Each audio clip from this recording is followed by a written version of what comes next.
আসসালামু আলাইকুম। Gurukul online learning নেটওয়ার্কে আপনাদের সবাইকে স্বাগত। আমি মনোয়ার হোসেন শিমুল, বরাবরের মতো সাথে আছি স্প্যানিশ ক্লাস নিয়ে। বিনভেনিদোস a la clase de español. Vamos a empezar. আজকের ক্লাসটা খুব মজার হতে যাচ্ছে, কারণ আমরা আজকে দুইটা পার্সোনালিটি নিয়ে কথা বলবো। একটা হচ্ছে চে গুয়েভারা, আপনারা এই নামটা অনেক শুনেছেন বা ওনার অনেক গ্রাফিটি দেখেছেন বাংলাদেশের অলে অলে, ইউনিভার্সিটি ক্যাম্পাসে বা যে কোনো জায়গায়, যে উনি একটা চুরিট মুখে দিয়ে আছেন এবং একটা ক্যাপ পরে আছেন, কমিউনিজমের যেটা প্রতীক আর কি। অনেক ছেলেদের ভিতরে দেখা যায় যে ক্যাপের প্রতি একটা ফ্যাসিনেশন আছে, তারা নিজেরাও একটু ব্যবহার করে থাকে। যাই হোক, এরপরে আরেকটা যে পার্সন সম্পর্কে বা পার্সোনালিটি সম্পর্কে আমরা দেখবো সেটা হচ্ছে চাভেলা ভার্গাস। মেক্সিকান উনি এবং অনেক ফেমাস আর কি।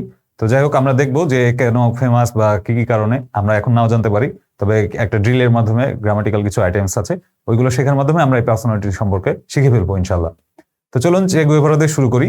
এলচে, এখানে কিছু টেক্সট আছে আর কি, এগুলো পড়ার পরে আমরা মেইন টেক্সটে যাব। Ernesto Guevara se ha convertido en una de las figuras más conocidas del mundo latino. অর্থাৎ বলছে যে চে গুয়েভারা হচ্ছে যে ল্যাটিন যে একটা ওয়ার্ল্ড আছে, অর্থাৎ স্প্যানিক ওয়ার্ল্ড, এই ওয়ার্ল্ডের সব থেকে পপুলার একজন মানে পার্সোনালিটির ভিতর তিনি পরিণত হয়েছেন। সাবেস আলগো দে সু বিদা, তো জিজ্ঞেস করছে যে আপনি তার সম্পর্কে কিছু জানেন কিনা। En parejas intentad imaginar cuáles de las siguientes cosas son verdad, márcalas. নিচে কয়েকটা টেক্সট দেওয়া আছে, এগুলোর ভিতর কোনটা কোনটা সত্য এটা আমাদেরকে যাচাই করতে বলছে টেক্সট পড়ার আগে। মানে আমরা তার সম্পর্কে যতটুকু জানি আগে থেকেই, এটার উপর ভিত্তি করে আমরা এখন দেখবো যে আমরা আসলে এগুলা উত্তর দিতে পারছি কিনা। তো নাসিও এন কুবা, কি মনে হয় তিনি কি কুবাতে জন্মগ্রহণ করেছেন? এটা আমি বলবো ফালসো, এই উত্তরটা ভুল আছে। এখানে তিনি কুবাতে না, অন্য কোথাও জন্মগ্রহণ করেছেন। এটা আপনি হয়তো জানেন, আর্জেন্টিনা। যাই হোক, এস্তুদিও ই এহেরসিও লা মেডিসিনা, তিনি হচ্ছেন যে মেডিসিন নিয়ে পড়াশোনা করেছেন বা মেডিকো যেটাকে বলে, অর্থাৎ তিনি ডাক্তার ছিলেন কিনা। আমরা আসলে দেখবো যে তিনি ডাক্তার ছিলেন কিনা। কনোসিও আ ফিদেল কাস্ট্রো এন মেহিকো, ফিদেল কাস্ট্রো কিউবান নেতা ছিল, ওনার সাথে ওনার মেক্সিকোতে দেখা হয়েছে এমনটা তারা বলছে। তো আমরা দেখবো আসলে যে কোথায় দেখা হয়েছিল। নো আসেপ্টো নুনকা কার্গোস পলিটিকোস এন এল গবিয়ের্নো দে কাস্ট্রো, তো বলছে যে ফিদেল কাস্ট্রো যে গভর্নমেন্ট ছিল, সেই গভর্নমেন্টে তিনি কোনো পজিশন অ্যাকসেপ্ট করেন নাই, বা মন্ত্রী যেটাকে বলি আমরা এমপি, এটা তিনি গ্রহণ করেন নাই। তো এটাও ফালসো, তিনি গ্রহণ করেছিলেন এবং কোন পদে ছিলেন সেটা আমরা দেখবো। Participó en movimientos revolucionarios de diferentes países de Sudamérica y África. তিনি হচ্ছেন যে ল্যাটিন আমেরিকা অর্থাৎ সাউথ আমেরিকা এবং আফ্রিকার যেসব দেশে মুভমেন্ট হয়েছিল, বিভিন্ন ধরনের রেভলিউশনারি মুভমেন্ট, তো এগুলোতে তিনি পার্টিসিপেট করেছিলেন। এটা কিন্তু সত্য, তিনি অবশ্যই পার্টিসিপেট করেছিলেন, আমরা টেক্সট পড়লে বুঝতে পারবো। Murió a los 60 años en un accidente de tráfico. Traffic অ্যাক্সিডেন্টে উনি মারা যান নাই, এখানে এটা বলছে, কিন্তু এটা ফালস, এটা আমরা বুঝতেই পারছি। পরে যেটা en 2004 সালে el actor mexicano Gael García Bernal protagonizó una película sobre la juventud del Che Guevara. তো এই একটা অ্যাক্টর আছে গায়েল গার্সিয়া বের্নাল, এ হচ্ছে চে গুয়েভারার সম্পর্কে বা একটা মুভিতে সে এই রোল প্লে করেছিল।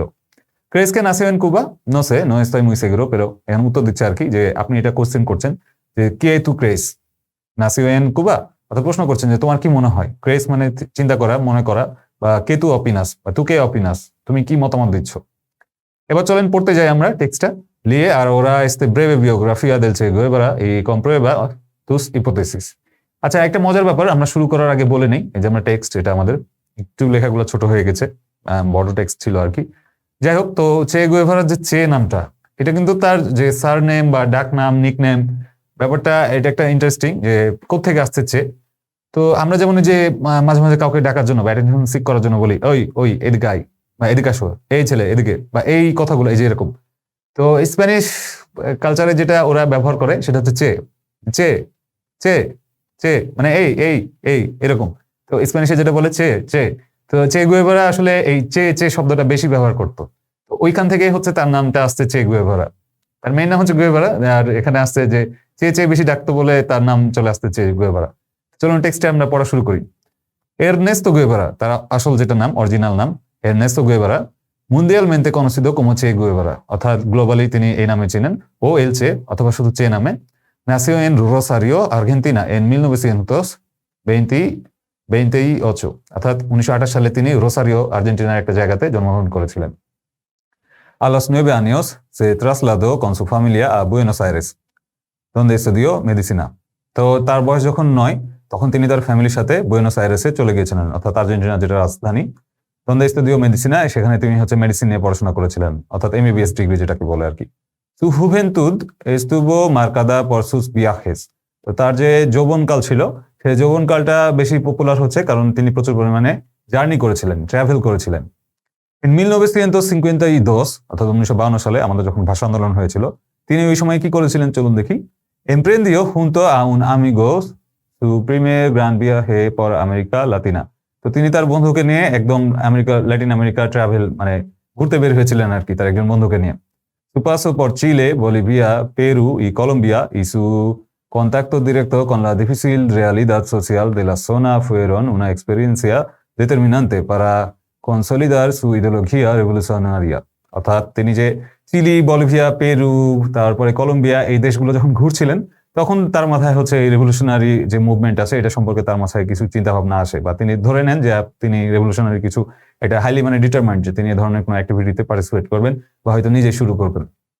তারপর আমরা দেখি este joven che es el que retrata la película Diarios de motocicleta protagonizada por el actor mexicano Gael Garcia Bernal এন 2004। অর্থাৎ আমরা একটু আগে যেটা বলছিলাম যে গায়েল বের্নাল এই যে অ্যাক্টর ছিল উনি একটা মুভিতে চে গুয়েভারা রোল প্লে করেছেন এবং মুভিটার নাম হচ্ছে টেক্সটটা হচ্ছে লা পেলিকুলা দিয়ারিওস দে মোটরসাইকেলেতা, অর্থাৎ মোটরসাইকেল ডায়েরিজ নামে আমরা ইংলিশে আপনি সাবটাইটেল পাবেন বা ক্যাপশন পাবেন। মোটরসাইকেল ডায়েরিজ এটা কিন্তু চে গুয়েভারার উপর বানানো একটা অটোবিওগ্রাফি মুভি, যেটা স্প্যানিশ ভাষাতেই বানানো, তবে এখানে চে গুয়েভারার লাইফস্টাইল নিয়ে বা তার জীবন কাহিনী নিয়ে এখানে বর্ণনা করা আছে বা ছবিতে দেখতে পাবেন। অনেকে হয়তো দেখে ফেলেছেন যারা চে গুয়েভারার অনেক বড় ফ্যান। চলুন আমরা পরে টেক্সট দেখি। En 1953, অর্থাৎ 1953 সালে, cuando terminó sus estudios, dejó Argentina y partió hacia Centroamérica। অর্থাৎ 1953 সালে যখন তিনি এমবিবিএস বা মেডিসিন পড়া শেষ করে ফেললেন তখন তিনি আর্জেন্টিনা ছেড়ে দিলেন এবং সেন্ট্রাল আমেরিকা অর্থাৎ এখনকার যেগুলো যেমন এল সালভাদর বা দেখা গেল পানামা এই সিটিগুলোর ভিতর মানে মধ্য আমেরিকাতে তিনি চলে গেলেন আর কি। আপনি ম্যাপে দেখবেন যে দক্ষিণ আমেরিকা আর উত্তর আমেরিকার মাঝামাঝি একটা জায়গা আছে, অনেকগুলো দেশ আছে, বলতে গেলে 7টা দেশ আছে যেখান থেকে মেক্সিকো যাওয়া যায় আর কি ওই রাস্তা দিয়ে গেটওয়ে দিয়ে। তো এই জায়গাটাকে বলা হয় সেন্ট্রাল আমেরিকা। তো তিনি ওখানে শিফট করেছিলেন। তারপর যেটা হলো donde apoyó los movimientos revolucionarios de Guatemala y Costa Rica। তো এখানে গিয়ে তিনি দেখলেন যে গুয়াতেমালা এবং কোস্টারিকা এই দুইটা দেশে রেভলিউশনারি মুভমেন্ট চলছে, তো উনি ওখানে নিজেও পার্টিসিপেট করেছিলেন। En 1955 সালে trabajo de médico en México, অর্থাৎ তিনি মেক্সিকোতে গিয়ে একজন ডক্টর হিসেবে কাজ করা শুরু করেন। y ahí conoció a Fidel Castro, এবং সেখানে তিনি ফিডেল কাস্ট্রোর সাথে দেখা করেন বা তার সাথে পরিচিত হন। তো তাহলে বুঝতে পারছেন একটু আগে যে আমাদের একটা কোয়েশ্চেন ছিল যে ফিডেল কাস্ট্রোর সাথে তার মেক্সিকোতে দেখা হয়, তাহলে এই ইনফরমেশনটা ঠিক আছে। এবার যেটা হচ্ছে a partir de ese momento y durante 10 años, এরপর থেকে পরবর্তী 10 বছরে la vida del Che estuvo totalmente dedicada a Cuba। তো এর পরের 10 বছরে তার জীবনটা টোটালি হচ্ছে কিউবার প্রতি ডেডিকেটেড ছিল আর কি। আমরা জানি কোল্ড ওয়ারে কিউবা দেশটা অনেক সাফার করেছে আর কি। তো তাদের একজন অবিস্মরণীয় নেতা ছিলেন ফিদেল কাস্ট্রো, যিনি বঙ্গবন্ধুকে নিয়ে অনেক সুন্দর একটা ডায়লগ দিয়েছেন বা তার একটা কথা আছে যে আমি হিমালয় দেখিনি কিন্তু বঙ্গবন্ধুকে দেখেছি। তো যাই হোক, এই ফিদেল কাস্ট্রো হচ্ছে পরে কি করে মানে চে গুয়েভারাকে তার দেশে ইনভাইট করে আর কি। চলুন আমরা টেক্সট দেখি। Che estuvo totalmente dedicada a Cuba, participó en la revolución, অর্থাৎ কিউবাতে যে রেভলিউশন চলছিল সেখানে সে পার্টিসিপেট করে। obtuvo la nacionalidad cubana, তো কিউবার যে ন্যাশনালিটি সেটা সে পেয়ে যায়। মজার ব্যাপার হচ্ছে ল্যাটিন আমেরিকা বা সেন্ট্রাল আমেরিকার যে দেশগুলো আছে এরা কিন্তু সবাই স্প্যানিশ ভাষী, অর্থাৎ সবাই স্প্যানিশ ভাষায় কথা বলে, এজন্য তাদের কিন্তু ল্যাঙ্গুয়েজ কোনো ব্যারিয়ার নাই। অর্থাৎ আমি যদি এখন ইন্ডিয়া চলে যাই আমাকে কিন্তু হিন্দি বা এটা অন্য তেলেগু এই ভাষাগুলো শিখতে হবে। তো আমি যদি এখন ইন্ডিয়া চলে যাই তাহলে আমার যেটা করতে হবে যে অন্যান্য ভাষা শিখতে হবে, তামিল শিখতে হতে পারে, তেলেগু শিখতে হতে পারে, হিন্দি শিখতে হতে পারে। আবার যদি ভুটান বা মায়ানমার ওইসব দেশে যদি চলে যাই বা থাইল্যান্ড চলে যাই, আমাদের পার্শ্ববর্তী দেশগুলো কিন্তু তাদের নিজ নিজ ভাষা আছে, অর্থাৎ একদম বাংলা থেকে টোটালি আলাদা এবং কি একটা আরেকটা থেকেও টোটালি আলাদা। তো এই ভাষাগুলো শেখা কষ্টকর বা কঠিন, বাট ওদের জন্য যেটা হয় যে ওদের কিন্তু প্রত্যেকটা দেশে একই ভাষা স্প্যানিশ ভাষা। তো একটা পুরো মহাদেশ চলে যায়, আপনি এক দেশ থেকে আরেক দেশে যান না কেন যে কোনো সমস্যা মানে কোনো সমস্যাই হবে না, কারণ ভাষা কিন্তু একটা স্প্যানিশ। তো যে জন্য ফিদেল কাস্ট্রো বা এই যে মানে আমাদের চে গুয়েভারা যে আজকে যে রোল বা আমরা যেটা পড়ছি উনার কোনো সমস্যা হয় না কিন্তু কিউবান ন্যাশনালিটি পেতে বা আর্জেন্টিনা থেকে যে বলিভিয়া গেছেন, পেরু গেছেন, মেক্সিকো গেছেন, ভাষা তো একটাই, এই ভাষা দিয়েই চলে গেছে সবার। এই জন্য আশা করি যে আমরা যে স্প্যানিশ শিখছি বা পড়ছি আমরা যখন ল্যাটিন আমেরিকা কখনো ভ্রমণে যাব প্রত্যেকটা দেশ আমরা এই একটা ল্যাঙ্গুয়েজের মাধ্যমে পার পেয়ে যাবো ইনশাল্লাহ। চলুন আমরা বাকি টেক্সটটা দেখি। Che estuvo totalmente dedicada a Cuba, participó en la revolución, obtuvo la nacionalidad cubana। Fue comandante del ejército, ministro en 2 ocasiones y representó a Cuba en diferentes foros internacionales. অর্থাৎ তিনি হচ্ছেন যে যে কিউবান যে আর্মি ছিল সেটা তিনি commander ছিলেন। এজন্য বলা হয় যে মানে কমান্ডার বা এই যে কমান্দান্তে বা কমোদর আর কি। যাই হোক, এই কথাটা খুব মানে মজার আর কি, যে কমরেড যেটাকে বলি আমরা বাংলায় কমরেড বলি, তো এখান থেকে হয়তো আসছে। তো তিনি ওই কিউবান আর্মিদের লিড দিতেন এবং তিনি হচ্ছে মন্ত্রী হিসেবেও বিভিন্ন ইন্টারন্যাশনাল ফোরামে কিউবার হয়ে প্রতিনিধিত্ব করেছেন। En 1965 abandonó su trabajo en Cuba. তো 1965 সালে তিনি তার পোস্ট ছেড়ে দেন, মানে কিউবা থেকে তিনি বের হয়ে আসেন para su trabajo en Cuba para volver a la clandestinidad y dedicarse por completo a la lucha activa, primero en África y luego de nuevo en Sudamérica. তো তিনি তার একটা বিশাল ভিশন ছিল আর কি, বিরাট ভিশন। তিনি দেখলেন যে কিউবার এখানে মোটামুটি তার মিশন কমপ্লিট হয়েছে, বাকি যে দেশগুলো ফাইট করছে বা তাদের যে একটা মানে স্ট্রাগল আছে, রেভলিউশন ঘটানোর দরকার, তিনি ওইটার উপর ফোকাস করলেন এবং ওখান থেকে বের হয়ে তিনি আফ্রিকাতে গেলেন। আফ্রিকাতে কিছুদিন থেকে তিনি আবার সাউথ আমেরিকাতে অর্থাৎ সাউথ আমেরিকাতে ব্যাক করেছিলেন। ফুয়ে আই এন বলিভিয়া দন্দে এনকন্ট্রো লা মুয়ের্তে। তারপরে তিনি মানে সাউথ আমেরিকা যখন আসেন বলিভিয়াতে থাকেন আর এখানেই তাকে মৃত্যুবরণ করতে হয়। তো বলিভিয়াতেই তিনি আসলে তার ডেথ কে অ্যাকসেপ্ট করে নেন। En 1967, 1967 সালে el ejército boliviano lo apresó, lo fusiló y enterró su cuerpo en algún lugar de la ejército, algún lugar de la selva। অর্থাৎ বলিভিয়ান যে আর্মি তাকে খুঁজে বের করে, তার উপর টর্চার করে, গুলিটুলি করে, অর্থাৎ মেরে ফেলে এবং তাকে হচ্ছে জঙ্গলে ফেলে দেয়। En 1997, 1997 সালে se descubrieron sus restos y su tumba se encuentra desde entonces en Cuba। 1997 সালের পরে তাকে হচ্ছে ওই জঙ্গল থেকে তার যে বডি ছিল আর কি, অর্থাৎ অবশিষ্টাংশ বা দেহাংশ, ধ্বংসাবশেষ, এটা খুঁজে পাওয়া যায় এবং তারপর থেকে তাকে আবার কিউবায় আনা হয়। El país que lo ha considerado siempre un héroe nacional। তো কিউবা এমন একটা দেশ যাকে তারা ন্যাশনাল হিরো হিসেবে মানে গ্রহণ করে। তো অনেকে মনে করে যে চে গুয়েভারার জন্ম হচ্ছে কিউবাতে, বাট এটা ভুল। চে গুয়েভারার জন্ম কিন্তু হচ্ছে আর্জেন্টিনাতে। তিনি আর্জেন্টিনায় বড় হয়েছেন, সেখানে পড়াশোনা করেছেন এবং তারপরে কিন্তু তিনি একদম ল্যাটিন আমেরিকা ভ্রমণে যান এবং সেখান থেকে যখন মেক্সিকোতে গিয়ে পৌঁছান, সেখানে ডাক্তারি পড়তে গিয়ে তার ফিদেল কাস্ট্রোর সাথে দেখা হয় এবং রেস্ট অফ দ্য হিস্ট্রি হচ্ছে যে তিনি রেভলিউশন প্রোগ্রামে জয়েন করেন এবং সব ধরনের বড় বড় সফলতা বা তার জীবনে ব্যর্থতাও আছে। যাই হোক, সাউথ আফ্রিকাতে যখন তিনি গেছিলেন খুব একটা বাজে সময় তার কেটেছিল, খুব স্ট্রাগল করতে হয়েছিল, যার কারণে তিনি আবার আমেরিকাতে ব্যাক করেছিলেন। তো যাই হোক, আমরা চে গুয়েভারা সম্পর্কে অনেক ইনফরমেশন জানলাম, আগেও জানতাম, আজকে যেটা করলাম যে স্প্যানিশ ভাষায় পড়লাম। এরপরে আমরা আরেকটা পার্সোনালিটি দেখবো, চাবেলা ভার্গাস। ওনার সম্পর্কে কিছু ইনফরমেশন দেওয়া আছে এবং আমি একটু আগে বলেছিলাম মেক্সিকো, সরি আমি ভুল বলেছি, উনি কোস্টারিকাতে জন্মগ্রহণ করেছিলেন। তো চলুন আমরা টেক্সটটা পড়ি এবং গ্রামাটিক্যাল কিছু যে আইটেমস গুলো আছে এটা পূরণ করার চেষ্টা করি। তো এটা যেটা বলছে যে Chavela Vargas es toda una leyenda de la canción mexicana। Mexican গানের উনি একজন লেজেন্ড, বাট তিনি জন্মগ্রহণ করেছিলেন কোস্টারিকাতে। তো lee su biografía y completa conjugando en pretérito indefinido los verbos que están entre paréntesis। অর্থাৎ আমাদের যে ভার্বগুলো দেওয়া আছে এগুলো আমাদেরকে হচ্ছে পাস্ট, সিম্বল পাস্টে পূরণ করতে হবে। চলুন দেখি। এই যে নাসের আছে, যেটা হয়ে যাবে নাসিও। তো নাসিও en Costa Rica en 1919, 1919 সালে। pero de muy niña se ir কি হবে, এর হচ্ছে ফুয়ে, সে ফুয়ে a vivir a México con su familia। খুব ছোটকালে তিনি হচ্ছে মেক্সিকো চলে গেছিলেন মানে তার পরিবারের সাথে। তাহলে এখানে অপশনটা হবে se fue। desde muy pronto se sintió atraída por la cultura indígena mexicana। se sintió অর্থাৎ তিনি ফিল করছিলেন যার ইন্ডিজিনাস যে কালচার ছিল মেক্সিকোতে ওইটা।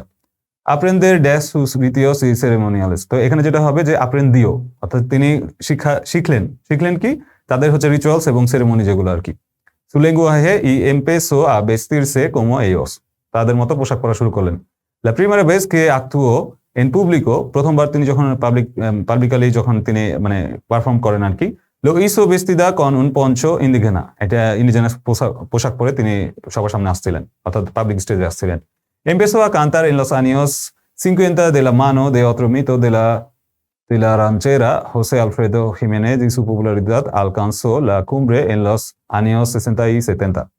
আমি পড়ে ফেললাম, এটা মানে টেক্সটগুলো পূরণ করে ফেললাম। একটা হবে এমপেসো আর একটা হবে আলকানসো। আলকানসো মানে হচ্ছে টু রেজ, অর্থাৎ এক স্ট্যান্ড থেকে আরেক স্ট্যান্ডে যাওয়া বা হাই মানে প্রমোশন পাওয়া, সহজ কথায় আর কি।